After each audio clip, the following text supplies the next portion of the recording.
బలలోనికి వెళ్ళకముందు కొన్ని నిమిషాలు దేవుని వాక్యము వెలుగులో మనలను మనం పరీక్షించుకున్నట్టు వారమై యోగ్యమైన రీతిగా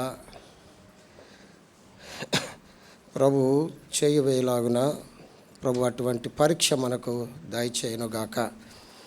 ఒక వాక్యం మనం చదువుకుందాం. మొదటి కొరింథీయులకు రాసిన పత్రిక 11వ అధ్యాయము. దయచేసి ఎవ్వరు అటు ఇటు తిరగొద్దు. బయటికి వెళ్ళి బయట ఉండిపోండి, పర్వాలేదు. ఇక దేవుని వాక్యాన్ని మనం ఎంతగా గౌరవపరుస్తామో దేవుడు మనల్ని అంతగా గౌరవపరుస్తాడు. 11వ అధ్యాయం 28వ వచనం అందరం కలిపి చదువుకుందాం. స్పష్టముగా జాగ్రత్తగా చదవండి. కాబట్టి ప్రతి మనుషుడు తను తాను పరీక్షించుకునే వలను, అలాగు చేసి ఆ రొట్టెని తిని ఆ పాత్రలోనిది త్రాగవలను. 2వ రాజుల పుస్తకం 2వ అధ్యాయం. రాజుల 2వ పుస్తకం 2వ అధ్యాయం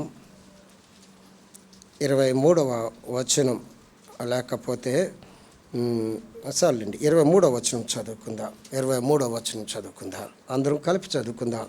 307వ పేజీ పాత నిబంధనలో. అక్కడ నుండి అతడు బేతేలునకు ఎక్కి వెళ్ళెను. అతడు త్రోవను పోచుండగా బారు పట్టణములో నుండి వచ్చి బోడివాడా ఎక్కుపోమని అతని అపహాస్యము చేయగా. లూకా సువార్త 10వ అధ్యాయం. లూకా సువార్త 10వ అధ్యాయం 30వ వచనం అందరం కలిపి చదువుకుందాం. లూకా సువార్త 10వ అధ్యాయం 30వ వచనం అందరూ కలిపి చదువుకుందాం. అందుకు యేసు ఇట్లా నేను, ఒక మనుషుడు యెరూషలేము నుండి యెరికో పట్టణమునకు దిగి వెళ్ళుచు దొంగల చేతిలో చిక్కెను. వారు అతని బట్టలు దోచుకొని అతన్ని కొట్టి కొర ప్రాణముతో విడిచిపెట్టారు. ప్రార్థన చేసుకుందాం. ప్రేమగల తండ్రి, అత్యంత కృప కనికరమ కలిగిన దేవా, నమ్మదగిన దేవా, వాక్యము నీది, ప్రజలు నీ వారు. పరిశుద్ధాత్ముడ మా మధ్య కార్యము జరిగించు. నిష్ప్రయోజకుడ దాసుడును, కూర్చున్న వారందరికన్నా అత్యల్పుడను తండ్రి, బలహీనులను బలపరచండి. నీ బలము దయచేయండి. పరిశుద్ధాత్ముడ నాకు సహాయము దయచేయండి. ఈ వాక్యముతో మరి మాట్లాడమని యేసుక్రీస్తు నామమున ప్రార్థించి వేడుకొంచున్నాము తండ్రి. దేవుని గ్రంథం మన చేతిలో ఉండడం ఎంతో ధన్యం కదండి. ఎందుకంటే ఈ గ్రంథాన్ని తర్జుమా చేయడానికి కానీ, ఈ గ్రంథం ప్రింట్ చేయడానికి కానీ ఎంత కష్టపడుతున్నారో చాలామంది వారు జీవితాలు సమర్పించుకొని దేవుని సేవ కొరకే అంకితం అయిపోతున్నారు. గత 3 దినాలుగా బైబిల్ సొసైటీ యొక్క నేషనల్ కాన్ఫరెన్స్లో వీరందరినీ నేను చూడగలిగాను. ప్రతి స్టేట్ నుండి వచ్చిన షిలాంగ్లో బైబిల్ ట్రాన్స్లేషన్ సెంటర్ ఉంది. ఆ టీం అంతా వచ్చారు. వారు చెప్తున్నప్పుడు, వారి సాక్ష్యాలు చెప్తున్నప్పుడు ఎంత మంచిగా ఉన్నాయంటే తెలుసండి. వారు ఎంత దైవభక్తితో దేవుని వాక్యాన్ని ట్రాన్స్లేషన్ చేస్తున్నారు తెలుసండి. ఆ టీం అంతటిని మేము కలిసినప్పుడు మాకెంతో ఆనందం అనిపించింది. వారు ఉద్యోగరీతిగా చేయొచ్చు కానీ దేవుని వాక్యం యొక్క విలువ అంత విలువైనది. దేవుని వాక్యం యొక్క విలువ అంత విలువైనది. శ్రమ, కష్టము అర్థమైందండి. ఒక కొత్త ఎడిషన్, తెలుగు ఎడిషన్స్ కూడా వారు బయటకు తీసుకొచ్చారు, పాత తర్జుమాది. వారందరినీ దర్శించినప్పుడు నా హృదయం ఎంతో పులకించింది, ఆనందపడ్డాది. అయోగ్యుడిన పాత్రని అటువంటి వారితో సహవాసం ఇచ్చినందుకు దేవుడు ఎంతో ధన్యం. మన సంఘం కూడా ఎంతో ధన్యకరమైనది. ఎందుకు దేవుని వాక్యాన్ని మనం ప్రేమించాలి అంటే, ఈ లోకములో దేవుని వాక్యానికి మించినది మరొకటి లేదు. నీ కష్టమునకు, నీ నష్టమునకు, నీ సంతోషమునకు, నీ దుఃఖానికి కూడా దేవుని వాక్యం ఎంతో గొప్పది. 3 వాక్య భాగాలు మనం చదివినాం. ఒకటి, మనల్ని మనం పరీక్షించుకోవడం. 2వ రాజులు 2వ అధ్యాయం 23వ వచనంలో ఒక ఆయన ఉన్నాడు. ఆయన పేరు ఎలీషా. ఎలీషా ఏమి చేస్తున్నాడంటే, అక్కడ నుండి బేతేలునకు ఎక్కి వెళ్ళాను. అలాగే లూకా సువార్త 10వ అధ్యాయము 30వ 30వ వచనములో చూసినట్లయితే యెరూషలేము నుండి యెరికోకి దిగి వెళ్ళొచ్చు. ఇంకా అర్థమైపోయి ఉంటుంది. ఒక ఆయన ఏం చేస్తున్నాడంటే బేతేలునకు ఎక్కి వెళ్తున్నాడు. ఒక ఆయన ఏం చేస్తున్నాడంటే నూతన నిబంధనలో ఉన్న వ్యక్తి ఏం చేస్తున్నాడంటే యెరూషలేము నుండి యెరికోకి దిగి వెళ్తున్నాడు. ఒక ఆయన ఎక్కుతుంటే ఒక ఆయన ఏం చేస్తున్నాడు, దిగుతూ ఉన్నాడు. మంచి పాఠం ఇది. ఒక ఇద్దరు స్నేహితులు ఉన్నారట. చిన్న కథ ద్వారా ప్రారంభిస్తాను, జాగ్రత్తగా ఆలకించండి. ఇద్దరు స్నేహితులు ఉన్నారట. వారిద్దరికి ఇలా పేరు పెట్టుకుందాం. ఇది కథే, ఎవరిని ఉద్దేశించినది కాదు. ఆ మొదటి వ్యక్తి అబ్రహాం గారు. ఎవరు లేరు కదా, సంతోషం. రెండో వ్యక్తి పేరు బిలాం గారు. ఉన్నారు ఎవరైనా? ఇద్దరు మంచి స్నేహితులు. ఒకే ఉన్నారా? ఉండరట, పెట్టుకోరట. సంతోషం. సరే, ఇద్దరు మంచి స్నేహితులు పక్కపక్కనే ఉండి ఎన్నో కొన్ని సంవత్సరాల నుండి వారికి ఇద్దరు కొడుకులు ఉన్నారు.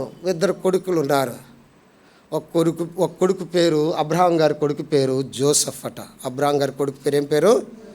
జోసెఫ్ ఉన్నారు మన దగ్గర. పోన్లే, క్షమించండి, అబ్రహాం గారి కొడుకు పేరు జోసెఫ్. అర్థమైందండి, జోసెఫ్. ఈ యొక్క బిలాం గారి కొడుకు పేరు జేమ్స్ అండి. బిలాం గారి కొడుకు పేరు ఏం పేరు? జేమ్స్. ఉద్యోగరీత్యా ఒకే దగ్గర ఉన్నారు. తర్వాత అబ్రహాం గారికి ట్రాన్స్ఫర్ అయిపోయింది. చాలా దూరమైన ఊరు వెళ్ళిపోయారు. ఏదో ఫోన్లోనే మాట్లాడుకున్నారు. ఇద్దరు కొడుకులు కదా, వాళ్ళిద్దరు ఎలా ఫ్రెండ్స్, వీళ్ళిద్దరు కూడా అలాగే ఫ్రెండ్స్ అట. అంతా ఒకే దగ్గరికి వెళ్ళేవాడు. అబ్రహాం గారి కొడుకు పేరు జోసెఫ్ గారు కొద్దిగా మొద్దుడట. ఏంటండి, కొద్దిగా తెలివి తక్కువతనం, ఆ చదువులో కొద్దిగా పూర్.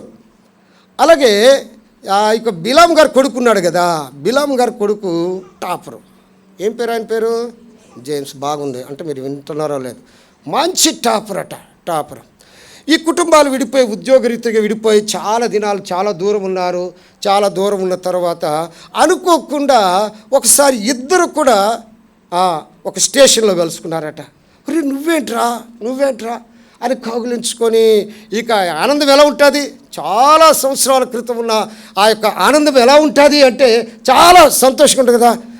పలకరించుకొని కాఫీ తాగి, ఇక అక్క ఎలాగుంది, మీ చెల్లి ఎలాగుంది, ఇక అన్నీ అడుగుతున్నారట. సిస్టర్ ఎలాగున్నారు? ఒరే సిస్టర్కి మోకాలు నొప్పులు రా, అప్పుడే వచ్చేసాయా అన్నాడట.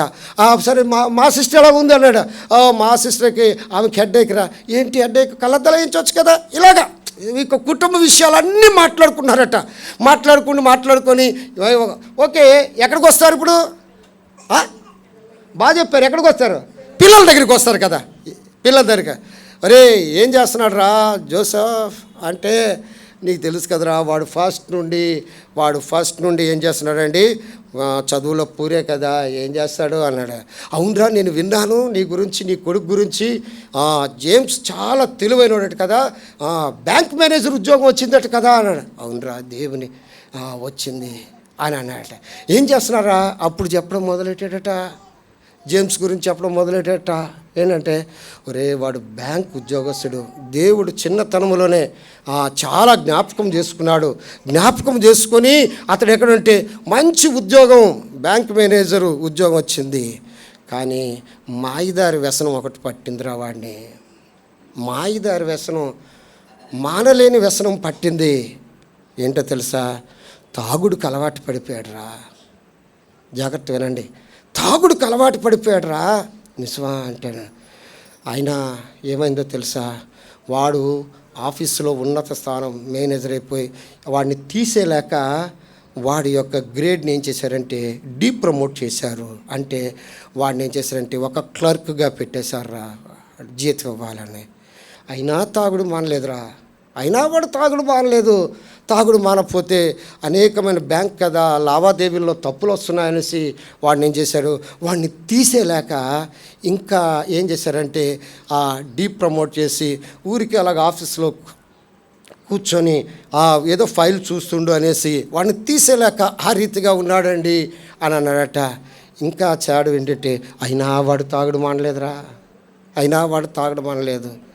ఆయన ఏం చేశారంటే ఇక వాడిని డీప్రమోట్ చేసి ఏమన్నారంటే ఒక ప్యూన్గా మార్చేశారా, ఆడ కూర్చుంటే ఉద్యోగం ఇస్తాం, జీతం ఇస్తాం, తీసేయలేక అన్నట దిగుతూ వచ్చాడు. జేమ్స్ ఏం చేశాడండి? ఎక్కడిచ్చాడు దేవుడు? మంచి నాలెడ్జ్ ఇచ్చాడు, మంచి నాలెడ్జ్ ఇచ్చాడు, ఉన్నతమైన స్థానంలో కూర్చోబెట్టాడు.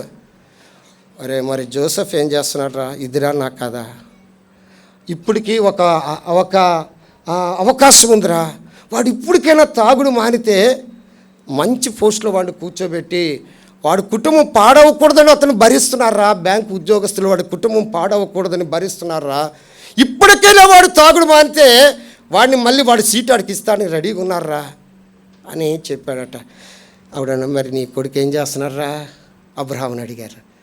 నీకు తెలుసు కదరా, ఫస్ట్ నుండి వాడు చాలా ముద్దడురా, కానీ ఏదో పరీక్ష రాశాడు, అర్థమైందా? పరీక్ష రాసి ఒక చిన్న ప్యూనుగా జాయిన్ అయ్యాడురా, ఒక చిన్న కంపెనీలో చిన్న ప్యూనుగా జాయిన్ అయ్యాడురా. సంతోషపడ్డాను, ప్రభువా నీకు వందనాలు. ఆడికి అసలు ఏమీ రాదు అనుకున్నాను, ఆడికి అసలు ఏమీ అవ్వదు అనుకున్నాను, నువ్వు కనికరించి ఆ చిన్న ఉద్యోగం ఇచ్చావు, నీకు వందనాలు ప్రభువా. అక్కడి నుండిలో వాడిలో చాలా పరివర్తన వచ్చిందిరా, పట్టుదల వచ్చిందిరా. ఎందుకు పట్టుదల వచ్చిందో తెలుసా? మంచిగా టక్ చేసుకొని కంప్యూటర్ ముందు వాళ్ళు అందరూ ఏం చేస్తున్నారంటే పని చేస్తుంటే నేను ఎప్పుడు వెళ్తాను ఆ సీటుకి అని వీడు పట్టుదలుతున్నాడు, చదువుకున్నాడు, ప్రమోషన్ కొరకు పరీక్ష రాశాడు, వెంటనే ఎల్డీసీ అయిపోయాడురా. ఇంకా పట్టుదల పెరిగింది, నేను కోట్ వేసుకోవాలన్న పట్టుదల పెరిగిందిరా వాడికి, జోసెఫ్కి. పట్టుదల పెరగగానే వాడు ఏం చేశాడు? మళ్ళీ ప్రమోషన్ కొరకు అప్లై చేసుకున్నాడు, టెస్ట్ రాశాడు. టెస్ట్ రాసిన తర్వాత ఏమైందో తెలుసా? వాడు ఆఫీస్ సూపరింటెండెంట్ అయిపోయాడురా. వాడికి మొద్దుడు అనుకున్నాడు, దేవుడు ఇలాగ తయారు చేస్తున్నాడు రా, ఇంకా పట్టుదల ఉంది, నేను ఏసీ రూమ్లో కూర్చోవాలి, నా ముందు 5 కూర్చోవాలి, నా ముందు ఒక కంప్యూటర్ ఉండాలి, బెల్ కొట్టగానే నీళ్ళు తీసుకురావాలి, కాఫీ తీసుకురావాలి, ఈ తాళాలన్నీ నా చేతిలో ఉండాలనే పట్టుదల వచ్చింది. వాడు మళ్ళీ ప్రమోషన్కి టెస్ట్ రాశాడు. ఎప్పుడైతే ప్రమోషన్కి టెస్ట్ రాశాడో వాడు ఏం చేశాడు? పాస్ అయ్యాడు. వాడు ఆ కంపెనీకి మేనేజర్ అయిపోయాడు రా. జోసెఫ్ ఎక్కి వెళ్ళాడు, జేమ్స్ దిగి వచ్చాడు. ఇంకా జేమ్స్కి ఒక అవకాశం ఉంది. ఏమన్నాడు? వాడి స్థితి మార్చుకుంటే వాడిని భరిస్తూ వచ్చారు, ఆ ఆఫీస్లో ఆ డిపార్ట్మెంట్ వారు వాడిని భరిస్తూ వచ్చారు, వాడిని కనికరిస్తూ వచ్చారు, ఆ కుటుంబాన్ని కనికరిస్తూ వాడిని భరిస్తూ ఎప్పుడూ తీసేయాలి వాడిని పక్కకి. కానీ ఇంకా అవకాశం ఇచ్చారు. ఏంటో తెలుసు అవకాశం? ఇప్పటికైనా వాడి స్థితి మార్చుకొని సామాన్యమైన స్థితికి వస్తే మళ్ళీ ఆ స్థితికి వెళ్తాడు. మన వల్లారా, మన ఆత్మీయ స్థితి ఎలా ఉంది? ఒకప్పుడు దేవుని మందిరంలో పరిచర్య చేసేవాళ్ళం కదా, ఒకప్పుడు ప్రార్థనకు వచ్చేవాళ్ళం కదా, ఒకప్పుడు దేవుడు అంత ఆశ ఉండేది కదా. జేమ్స్ లాగా ఉన్నావా? జోసెఫ్ లాగా ఉన్నావా? ఆత్మీయ డిగ్రీ ఎలా తగ్గిపోతుందో వచ్చింది. ఒకప్పుడు దేవుడు అంటే ఎంత ప్రేమ ఉండేది, ఒకప్పుడు దేవుడు అంటే ఎంత అభిమానం, దేవుని కూటాలంటే ఎంత ప్రేమ, నీకు దేవుని మందిరంలో కనబడాలని ఎంత ఆశ ఉండేది. జేమ్స్ లాగా ఏమైపోతున్నావు? దిగజారిపోతుంది. ఇప్పటికీ దేవుడికి అవకాశం ఇచ్చాడు. ఇద్దరు ఫ్రెండ్స్ ఏమన్నారంటే, ఒరే నా కథ నీదైపోయింది, నీ కథ నా. మొదటివారు కడపటివారు మొదటివారు. ఆత్మీయ జీవితంలో ఉన్నతమైన స్థానాన్ని దేవుడు కోరుకుంటాడు, సామాన్యమైన స్థానం కాదు. నిన్ను రాజులుగా యాజకులుగా ఉండాలని దేవుడు కోరుకుంటాడు. ఒకప్పుడు నా ఆత్మీయ స్థితి ఏమైపోతుంది? జేమ్స్ లాగా దిగిపోతున్నావా? జోసెఫ్ లాగా పైకెక్కుతున్నావా? నీలో జ్ఞానం లేదు, నీలో ఏమీ లేదు. దేవుడు ఇస్తున్నాడు జ్ఞానం, దేవుడే సహాయం చేస్తున్నాడు, దేవుడికి అప్పగించుకున్నాడు జోసెఫ్. ఆ వ్యసనము మారేస్తే ఇప్పటికీ ఒక కనికరం ఉంది. దేవుడు కనికరము కలిగిన వాడు. ఎలీషా ఎక్కి వెళుతున్నాడు, అతడు బేతేలునకు ఎక్కి వెళ్ళాను. ఈ వ్యక్తి యెరూషలేము నుండి యెరికోకి దిగితే ఎంత ప్రమాదమో తెలుసా? ఎవరో మోటో అంటున్నారు. దిగితే ఎంత ప్రమాదమో తెలుసా? జీతం లాస్, ఇంక్రిమెంట్ లాస్, ఆఖరికి ఉద్యోగం నుండి కూడా తీసేసే పరిస్థితి వస్తుంది కదండి.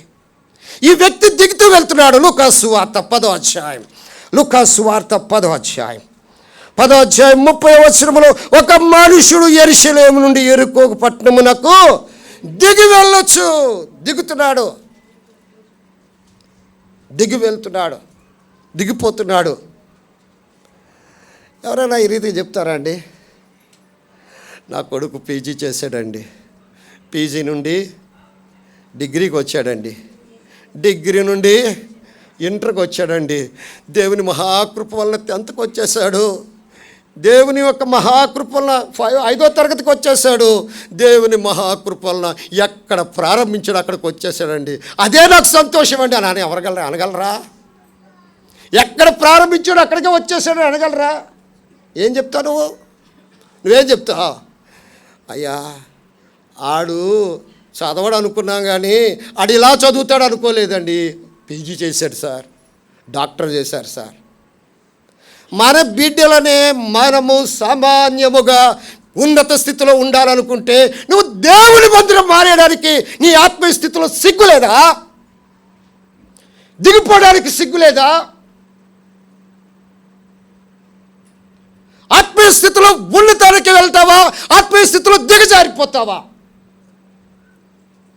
దిగజారిపోతే దొంగల చేతిలో చిక్కుతావు, దిగజారిపోతే కొట్టబడతావు, దిగజారిపోతే కొర ప్రాణముతో విడిచిపెట్టబడతావు, దిగజారిపోతే ఒకరి సహాయము కొరకు ఎవరైనా రక్షిస్తారని నువ్వు చూస్తావు.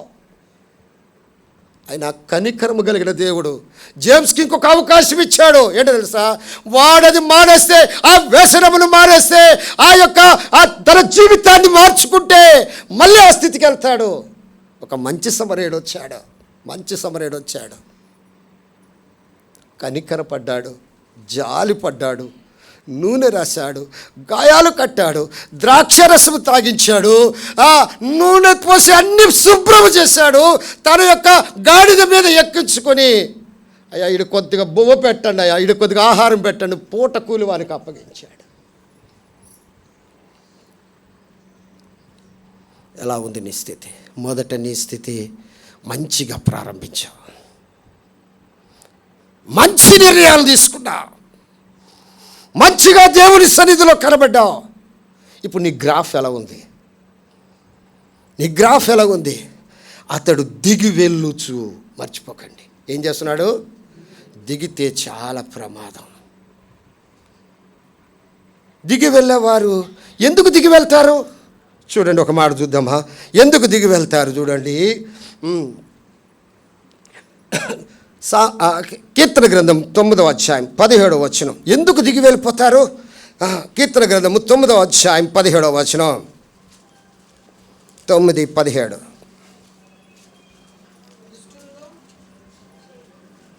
ఆమా 9:17 అదేనా? దుష్టులను దేవుని మరుచు జనులందరూ ఎక్కడ దిగిపోతారండి? నువ్వెందుకు దిగిపోతున్నావు చెప్పండి? దేవుని మర్చిపోతే, దేవుడు నీ జీవితంలో మేలైన కార్యాలు చేస్తుంటే, దేవుడు నీ జీవితంలో నిన్ను పోషిస్తుంటే, దేవుడు నీ జీవితంలో నీకు ఆయుస్సునిచ్చి, దేవుడు నీ జీవితంలో మంచి స్థితినిచ్చి, దినము నీకు కృపను చూపితే దిగిపోవడానికి ఇష్టపడుతున్నా. దేవుణ్ణి మర్చిపోయా. చూడండి, మరొకసారి చదవండి. ఎందుకు వారు దిగిపోతారో తెలుసండి? వారి ఉన్న ఉన్నత స్థితి నుండి ఎందుకు దిగిపోతారో తెలుసా? దేవుని మరుచుట. 9వ అధ్యాయం 17వ వచనం చదవండి మరొకసారి. కీర్తనలు 9:17. దుష్టులు చదువునా? దేవుని మరుచు జనులందరూ ఎక్కడ దిగిపోతారండి? దుష్టత్వము నీ హృదయములో ఉండుట వలన నువ్వు దిగిపోతున్నావు. దేవుని మర్చిపోవటం వలన నీవు దిగిపోతున్నావు. ఈ కాలంలో నా ప్రార్థనలో ప్రభు ఏం చెప్పాలని అన్నప్పుడు దుష్టత్వం సాతాను వల్ల వచ్చేదిగా ఉంటుంది. దేవుని మర్చిపోయేటట్టు చేసేది సాతాను క్రియ ఉంటుంది. దుష్టులను చదవండి 9:17. దుష్టులను దేవుని మర్చివారు ఏమవుతున్నారు? ఎక్కడ దిగిపోతారండి? మామూలుగా దిగరు. ఎక్కడికి? పాతాళ లోకంలోకి దిగిపోతారు. ఎందుకు దిగుతున్నావు నువ్వు ఎందుకు దిగుతున్నావు? దుష్టత్వము నీ హృదయంలో ఉంటే దేవుణ్ణి మర్చిపోతావు. దేవుణ్ణి మర్చిపోతే నువ్వు దిగజారిపోతావు. నేను మళ్ళీ జ్ఞాపకం చేస్తున్నాను, జేమ్స్కి ఇంకొక అవకాశం ఉంది. దేవుని మర్చిపోకూడదమ్మా, దేవుని మర్చిపోకూడదు. ఆయన లేకపోతే మనం లేము. ఆయన ఊపిరి ఇవ్వబట్టి ఎలాగున్నా ఒకప్పుడు ఎంత బాగా ప్రారంభించాం మన ఆత్మీయ జీవితం. ఒకప్పుడు ఎంత ప్రార్థనా జీవితం ఉండేది. ఒకప్పుడు ఎంత పరిచర్య జీవితం ఉండేది. ఒకప్పుడు ఎంత సహవాసాన్ని ప్రేమించే పరిస్థితి ఉంది. ఎందుకు? దుష్టత్వం ఎలా వచ్చింది నీ హృదయంలో? దుష్టుడు సామాన్యుడు కాదు, పాడు చేస్తాడు, చెరిపివేస్తాడు. నీ జీవితాన్ని, ఆత్మీయ జీవితాన్ని కొల్లగొట్టేవాడుకున్నాడు. దుష్టుల ఆలోచన చొప్పున నడవద్దు. బాగా చెప్తున్నా కానీ ఎక్కడ నడుస్తున్నా?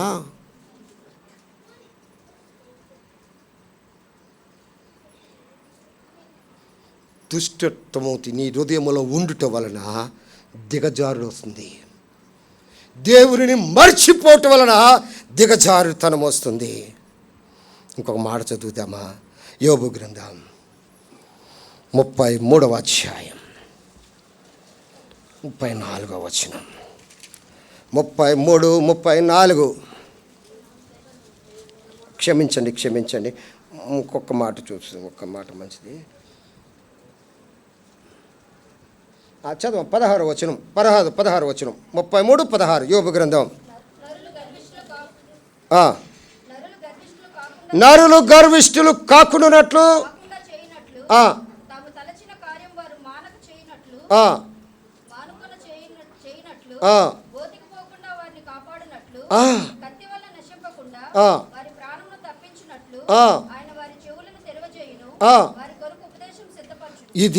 ఇవి తప్పించుకోవాలంటే ఆయన నీ కొరకు ఉపదేశం సిద్ధపరిచాడు.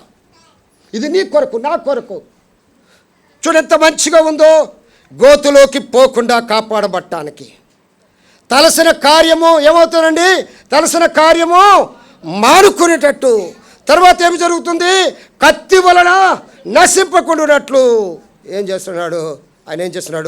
నీ కొరకు ఒక ఉపదేశము, నీ కొరకే ఉపదేశం, నా కొరకే ఉపదేశం. ఇంకా జేమ్స్కి ఒక అవకాశం ఉంది. నీ కొరకు, నా కొరకే ఉపదేశం.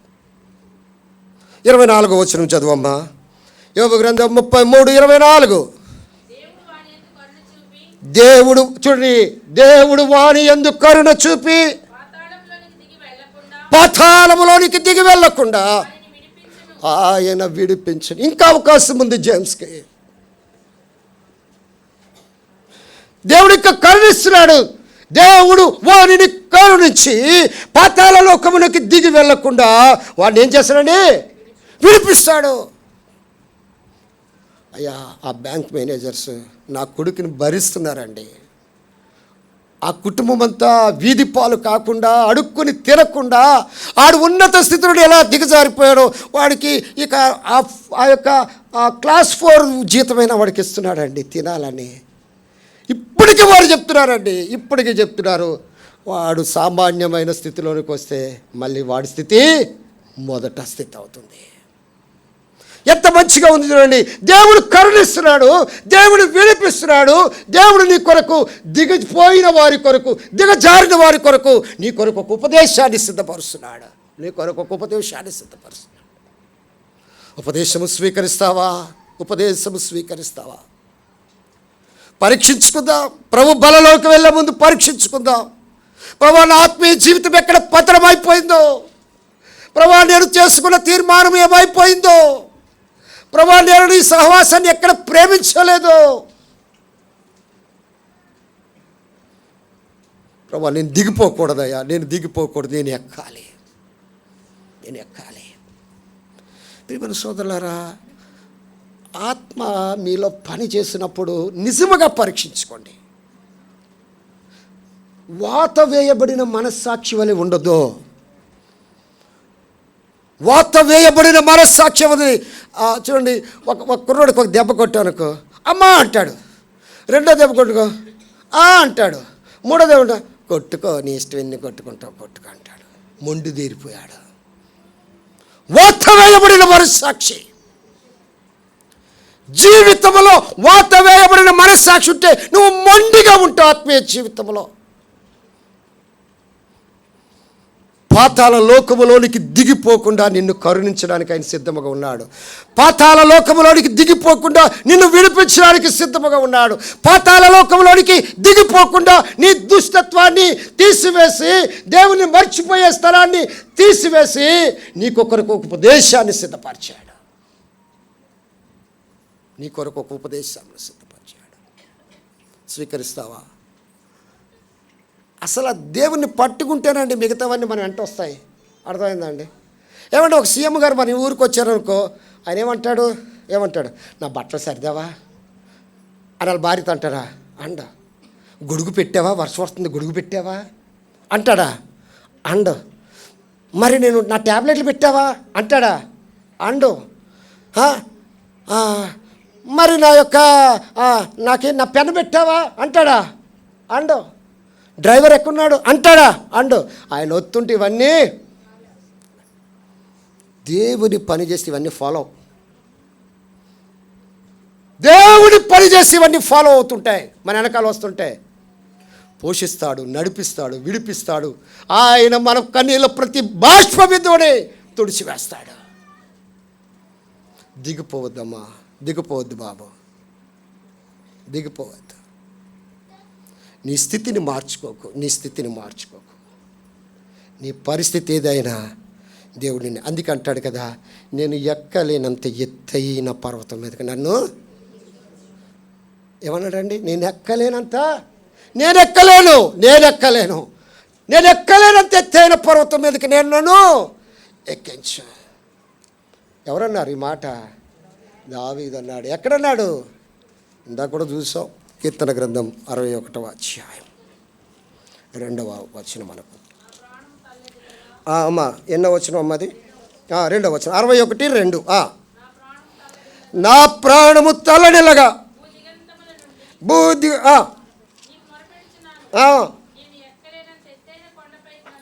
ఏంటి? నేను ఎక్కలేనంత ఎత్తైనా మనమేమంటాం? ఎవ్వరు నివసించలేనంత గ్రేట్ అపార్ట్మెంట్లో పెట్టు ప్రభు, అక్కడ దూకి సత్తానంట. ఏ అనుభవం కోరాడు? కొండ అనుభవం. నేను ఎక్కలేనంత. దిగడం అంటే ఏమిటో చూసాం, ఇప్పుడు ఎక్కడం అంటే ఏమిటో చూద్దాం. రండి, 2వ రాజుల పుస్తకం 2వ అధ్యాయం 23వ వచనం. అక్కడ నుండి అతడు బేతేలునకు ఎక్కి వెళ్ళను. చాలండి, అక్కడ నుండి అతడు బేతేలునకు. ఈ మాట 2 మాటలు గుర్తుంచుకోండి. నా వర్తమానం అంతా మర్చిపోయిన పర్లేదు. 2 మాటలు. అక్కడ నుండి అతడు బేతేలునకు ఎక్కి వెళ్ళాను. యెరూషలేము నుండి యెరికోకి దిగి వెళ్ళాను. అర్థమైందా? అక్కడ నుండి అతడు బేతేలునకు. ఎవరతను? ఎలీషా. మందిరం నుండి దిగిపోయాడు. మనం కూడా దిగకూడదు 10 సార్లు మెట్లు కిందకే పైకి.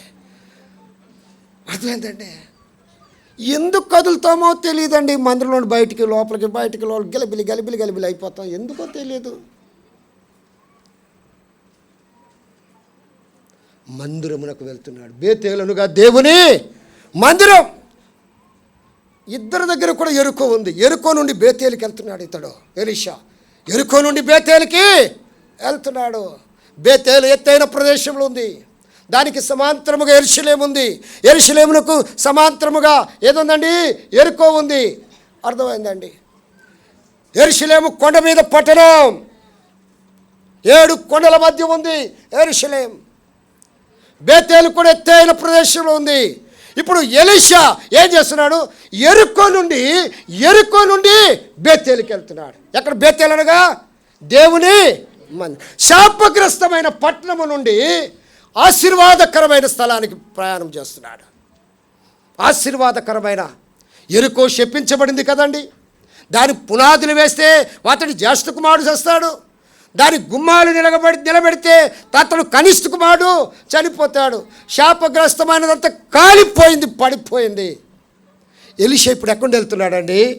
శాపగ్రస్తమైన దగ్గర నుండి ఎక్కడికి వెళ్తున్నాడు? పోనీ యెరికోలో నీళ్ళు మంచివా అంటే మంచివి. చూడండి, రాజుల 2వ పుస్తకం చదువుతారా? 18వ వచనం, 2వ అధ్యాయం 18వ వచనం. ఆగి ఉన్న ఎలీషా యొద్దకు తిరిగి రాగా అతడు ఇప్పుడు ఎక్కడ ఉన్నాడు? ఎలీషా యెరికోలో ఉన్నాడు. ఆ నీళ్ళు ఎలాగున్నాయి చూడండి, ఆ నీళ్ళు ఎలాగున్నాయి. చదవమ్మా 19వ వచనం. అంతటా పట్టణపు వారు రమ్యముగానే కనబడుతుంది, అందముగానే కనబడుతుంది. యెరికో శాపమైనది, పాపమైనది, అందముగానే కనబడేదిగా ఉంటుంది. కానీ నీళ్ళేం కాదండి, మంచిగా నీళ్ళు మంచివి కాదు. తర్వాత అందుచేత నీళ్ళు మంచివి కాదు, భూమి కూడా నిస్సారం అయిపోయింది. భూమి కూడా నిస్సారం, శాపగ్రస్తమైనది, మంచిది కాని దగ్గర నుండి ఇప్పుడు ఎలీషా ఏం చేస్తున్నాడు? అక్కడ బాగుపరిచి అక్కడ నుండి దేవుని మందిరానికి వెళ్తున్నాడు. నువ్వు ఎక్కడ రావాలి? లోకము నుండి. ఉదయం కూడా కొంచెం చూసాం కదండి. లోకమనే ఆ పవలింపు నుండి మనం ఎక్కడ రావాలి? దేవుని దగ్గర. బేతేలుకి ఎక్కువ వెళ్తున్నాడు. చాలామంది అంటారు, చాలామంది కొన్ని దేవాలయాలు, చర్చెస్ కూడా ఏం చేస్తారంటే ఎత్తైన స్థలాలు పెడతారు. అంటే భక్తులను పరిశీలిస్తాడు. అర్థమైందా? ఏం చేస్తారు? అన్ని మెట్లు ఎక్కవలసిందే. ప్రేమ ఉంటే ఎక్కుతాడు కదండి. మనం ఒక ఎత్తైన కొండ మీద ఒక మందిరం ఉందనుకోండి, ఏం చేస్తాం? మనలాటోళ్ళు, మన ఇస్కోలో లాటోళ్ళు అయితే ఏం చేస్తారు? దీనికి లిఫ్ట్ పెట్టేస్తే బాగున్నాం, రోప్ వే పెట్టేస్తే బాగున్నాం. అర్థమైందా? తిరుమల వారులారా, ఎందుకు ఎత్తైన స్థలాల్లో పెడతారు చెప్పండి? దేవుని మందిరం రావడం అంటే కొద్ది కష్టమే, శ్రమ పడకపోతే రాలేం. ఉదయకాలంలో బ్రష్ దగ్గర నుండి, బనీన దగ్గర నుండి, బట్టల వరకు కూడా శ్రమే మనకు శ్రమ. ఉదయం నా టంగ్ క్లీనర్ దొరకలేదు, నిజమండి. అక్కడి శ్రమే, ఎక్కి రావాలి, ప్రతిదీ అధిగమించి రావాలి. ఏది అడ్డు ఉన్నా అది అధిగమించాలి. అసమాష కాదండి ఆత్మీయ జీవితం. శాపగ్రస్తమైన దగ్గర నుండి, నిస్సారమైన దగ్గర నుండి, చెదైన నీళ్ళ దగ్గర నుండి అతను ఏం చేస్తున్నాడు? ఎక్కి వెళుతున్నాడు. ఎలీషా ఎక్కి వెళుతున్నాడు. చాలా కష్టమే. పోనీ ఇలాగైపోయింది, నా టంక్ క్లీనర్ పోయిందని అనుకుంటే ఏం చేస్తాం? మా నాన్నగారు ఫ్యాంట్ వేస్తుంటే ఫ్యాంట్ అంటే సేవలే. నిజం అండి, ఆ చీమలన్నీ ప్యాంట్ మార్చి మళ్ళీ ఆయనకి బట్టలు వేసి. నేను చూడకపోతే ఇప్పుడు ఎలాగున్నావు? ఇవన్నీ అధిగమించేవి.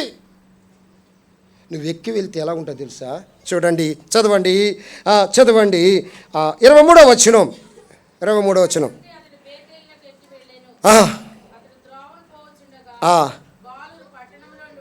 పట్టణంలో నుండి వచ్చి ఏమన్నారండి? ఈ మాట భలే చదివేస్తాం మనం.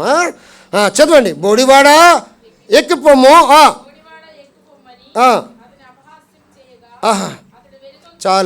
చాలండి. మనం ఎక్కి వెళ్తున్నప్పుడు అపహాస్యాలు ఎక్కువ ఉంటాయి. మనం ఎక్కువ వెళ్తున్నప్పుడు హేళన ఎక్కువ ఉంటుంది. దేవుని మందిరానికి వస్తున్నప్పుడు హేళన ఎక్కువ ఉంటుంది. దేవుని మందిరానికి వచ్చినప్పుడు మొన్న ఆదివారం అన్న చెప్పాడు సాక్ష్యం కదండి, తన్నులు ఉంటాయి. అర్థమైందండి? దేవుని మందిరానికి వచ్చిన అప్పుడే ఆటంకాలు ఎక్కువ ఉంటాయి. అపహాస్యం చేస్తున్నారు వీళ్ళు. అపహాస్యం చేస్తున్నాడు. పట్టించుకున్నాడా? అపహాస్యాన్ని పట్టించుకున్నాడా? సర్లే నేను ఎరుకోకి వెళ్ళిపోతానని వెళ్ళిపోయాడా? ఎక్కువ వెళ్ళే వ్యక్తిలో ఏముంటుంది? దేవుని ఆత్మ ఉంటుంది. నువ్వు ఎప్పుడైతే దేవుని మందిరానికి ఎక్కి వెళ్ళాలనుకుంటావో దేవుడు నీతో ఉంటాడు, దేవుని ఆత్మ ఉంటుంది. అంటే దావీదు ఏం చేశాడు? ఎలీషా చూడండి, చదవండి. అతడు వెనుకకు తిరిగి వారిని చూచి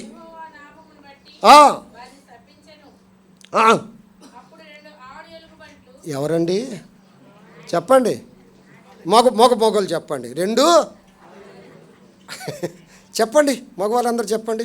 రెండు గట్టి చెప్తారు. ఇప్పుడు ఆ ఇంటికి వెళ్ళండి ఉంది. రెండు దేవుని సహాయం ఉంటుంది. ఎక్కువ వెళ్ళే వ్యక్తిలో ఏముంటుందండి? దేవుని ఆత్మ ఉంటుంది. ఎక్కువ వెళ్ళే వ్యక్తిలో ఏముంటుంది? దేవుని సహాయం ఉంటుంది.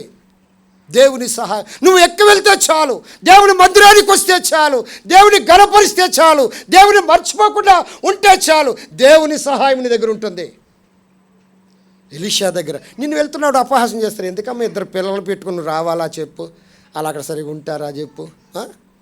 ఒకళ్ళు చేతి పిల్ల, ఒకళ్ళంటే సంక పిల్ల, ఒకళ్ళు చేతి పిల్ల. ఎక్కువ వెళ్ళాలా? నువ్వు వెళ్ళాలా? నువ్వు వెళ్ళకపోతే అక్కడ ఏమి యేసుప్రభు రానన్నాడా అంటారు. కాదు, డెక్క కూడా విడిచిపెట్టవన్నాడు మోషే. డెక్క కూడా. ఎక్కే అనుభవంలో దేవుని సహవాసం ఉంది. ఎక్కే అనుభవంలో దేవుని ఆత్మ ఉంటుంది. ఎక్కుతున్నాడు, దేవుని మందిరానికి వెళ్ళడానికి ఎక్కుతూ ఉన్నాడు, బేతేలికి వెళ్ళడానికి ఎక్కుతున్నాడు. మధ్యలో ఆటంకం వచ్చింది, హేళన వచ్చింది, అపహాస్యం వచ్చింది, కానీ పట్టించుకోలే. తర్వాత ఏం జరిగింది చూడండి, చదవండి. 24వ వచనం.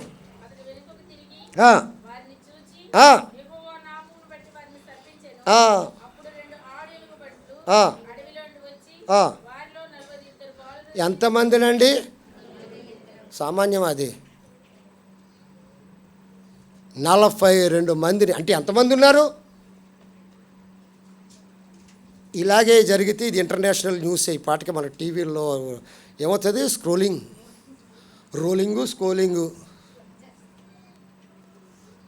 ఎంతమంది అపహాసం చేశారో తెలియదు, కానీ అక్కడ అపహాసం చేసేవారు చనిపోయిన వారు 42 మంది.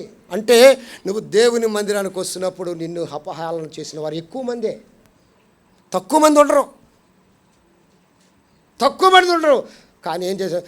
అప్పుడు ఒకటే చెప్పాలి, నేను నా దేవుని మర్చిపోలేనండి. నేను మర్చిపోతే ఏమవుతాను? దిగిపోతాను. నేను మర్చిపోకుండా దేవుని మందిరాన్ని ప్రేమిస్తే నేను నా దేవుణ్ణి కాల్చుకుంటాను. ఎక్కువ వెళ్ళే అనుభవం ఉందా? ఎక్కితే ఏమిస్తాడో తెలుసా దేవుడు? ఎక్కుతుంటే ఏమిస్తాడో తెలుసా? అనుభవాల్లో సహాయం దయచేస్తాడు. దావీదు అనుభవాల వల్లే సహాయం చేస్తాడు. ఎక్కించినప్పుడు దించడు ఆయన. నిన్ను ఎక్కిస్తున్నప్పుడు ఆయన దించడు. మనమైనది దించేస్తాం. చూడండి, మనవడు తాత దగ్గరికి వచ్చాడట. తాత నీ కుర్చీ అయినా అంట. ఒరే మనవడు, నువ్వెంత మంచోడు రా, ఇదిగోరా కుర్చీ వేసే మనవడు నాకు దొరికాడు. తాత ఇలా కూర్చోబోయాడు, మనవడు కుర్చీ లాగేశాడు. అప్పుడు ఏమంటాడు తాత? ఊరి నువ్వు మనవడే, నువ్వు ఈ బుద్ధి ఉందా నీకు? నీ బాబు బుద్ధిరా, నా కొడుకు బుద్ధిరా. ఎక్కేవారిని దించేస్తాం మనం, కానీ ప్రభు ఏం చేస్తాడు? నిన్ను ఎక్కిస్తే ఆయన దించడు. నువ్వు ఆయన మర్చిపోకుండా ఉన్నంత కాలం నిన్ను ఎక్కిస్తే ఆయన దించడు. ఒక్క మాట చెప్పి టైం అయిపోతుంది, ముగిస్తాను. చూడండి, చాలా అనుభవాలు ఉన్నాయి, కానీ దేవుడి ఆత్మ ప్రేరణ చాలా ఉన్నాయి, కానీ సమయానుకూలంగా మనం పోదాం. ఎస్తేరు పుస్తకం 6వ అధ్యాయం. ఎస్తేరు పుస్తకము 6వ అధ్యాయం 9వ వచనం. ఎస్తేరు పుస్తకము 6వ అధ్యాయం 9వ వచనం. ఈ మాట చెప్పేది హామాన్ గారే. ఆ వస్త్రములను పట్టుకుని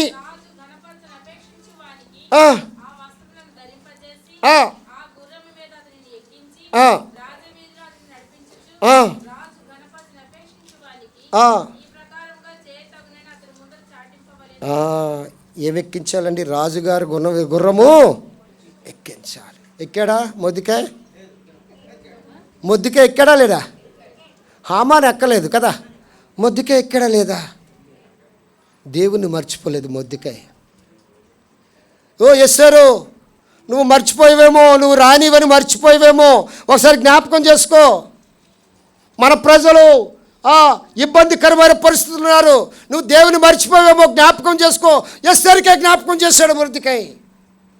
ఏమన్నా, నేను మర్చిపోలేదు, నేను నా పనికత్తులు 3 దినముల ఉపవాసం ఉండి ప్రార్థన చేస్తాం. నీ జీవితంలో దేవుని మర్చిపోకండి, దిగజారిపోతావు.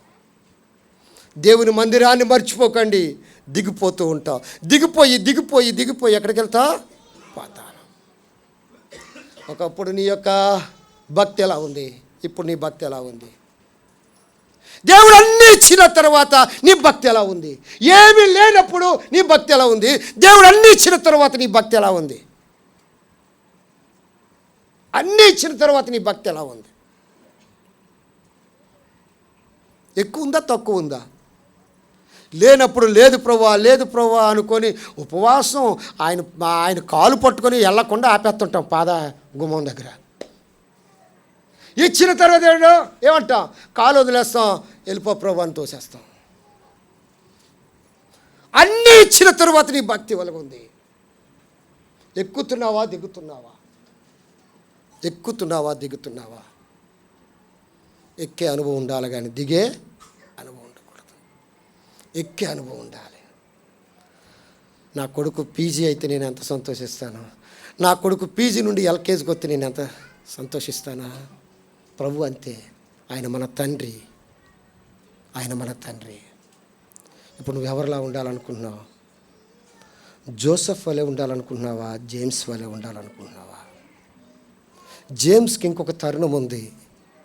అయ్యా ఇదిగో ఎప్పుడో రాసావండి మీ అబ్బాయి గురించి, వాడు అవన్నీ మాని సామాన్యమైన స్థితికి వస్తే మళ్ళీ అతని స్థితి అతనికి ఇస్తామని ఇదిగోండి పత్రం ఉంది. ఏదో అతని కుటుంబం బయటికి పోకూడదని మేము భరిస్తున్నాం కానీ, అతని కుటుంబం పాడవకుండా ఉండాలని మేము భరిస్తున్నాం కానీ, అక్కడ కూర్చోబెట్టి మా సంస్థను మేము నాశనము చేసుకోలేమండి. ఆయన యథాస్థితికి వచ్చినట్లయితే, ఆయన పాపం ఒప్పుకున్నట్లయితే, ఆయన వ్యసనము మానేసినట్లయితే, ఆయన యొక్క నాలెడ్జ్ అంతా కూడా దేవుడిచ్చిన నాలెడ్జ్ అంతా మళ్ళీ ఉపయోగించుకుంటే మళ్ళీ ఆ ఏసీలో కూర్చుంటాడండి. ఆయన మళ్ళీ ఆ ఏసీలో కూర్చుంటాడు. నేను ప్రభు పేట మిమ్మల్ని హెచ్చరిస్తున్నాను, నీ గ్రాఫ్ దిగకూడదమ్మా, నీ గ్రాఫ్ దిగకూడదు తల్లి. దేవుడు అంతా ఇచ్చిన తర్వాత దిగజారిపోకూడదు. చాలామంది నా జీవితాల్లో తెలుసు, మీకు కూడా తెలుసు, దేవుడు అన్నీ ఇచ్చిన తర్వాత వారి ఆత్మీయ స్థితిని పోగొట్టుకున్నారు, వారి అభిషేకాన్ని పోగొట్టుకున్నారు, వారి యొక్క అనకూడదు నిజస్థితినే పోగొట్టుకున్నారు. ఏమీ ఇవ్వలేనప్పుడు వారి ఆత్మీయత, ఏమీ లేనప్పుడు వారి యొక్క పరిశుద్ధత ఎంత ఉన్నతముగా ఉందో అన్నీ ఇచ్చిన తర్వాత ఏం చేశారు? ఇక నాకు చాలా అనుకుంటున్నావేమో, లోకము నిన్ను మోసపుచ్చుతుంది, లోకము నిన్ను ఏం చేస్తుంది? నిద్రపుచ్చుతుంది, లోకము నిన్ను లాలిస్తుంది, లోకము నీకు జడలేస్తుంది, లోకము ఆ జడలు నిన్ను కత్తిరించి నిన్ను బలహీనులుగా చేస్తుంది. అందువలన మీరు అనేకులు బలహీనులను రోగులు ఉన్నారు. చాలామంది ఏం చేస్తున్నారు? నిద్రిస్తున్నారు. ప్రతి మనుషుడు తను తాను పరీక్షించుకునే వాళ్ళను అలాగూ చేసి ఆ రొట్టెను తిని మళ్ళీ పూర్వస్థితికి రా. కళ్ళు మూసుకొని ప్రార్థన చేసుకుని